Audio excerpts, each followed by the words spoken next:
অতি সহজ পদ্ধতিতে গরুর নলা রান্নার রেসিপি আপনাদের মাঝে শেয়ার করার চেষ্টা করছি।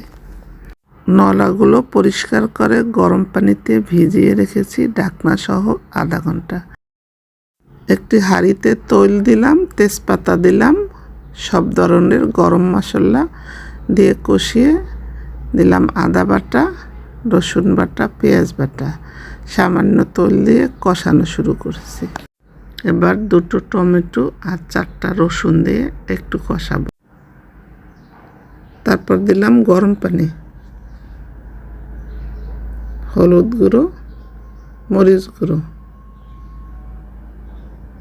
একটু কষালাম। 4-5টা কাঁচামরিচ, ঢাকনা দিলাম।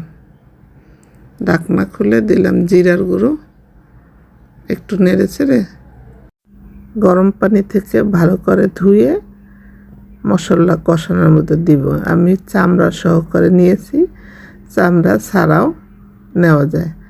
এবার কষানো মশলার মধ্যে ভালো করে নেড়ে চেড়ে ঢাকনা দিয়ে রান্না করব 15 থেকে 20 মিনিট। তারপর গরম পানি দিব প্রায় 3 কেজি পরিমাণ।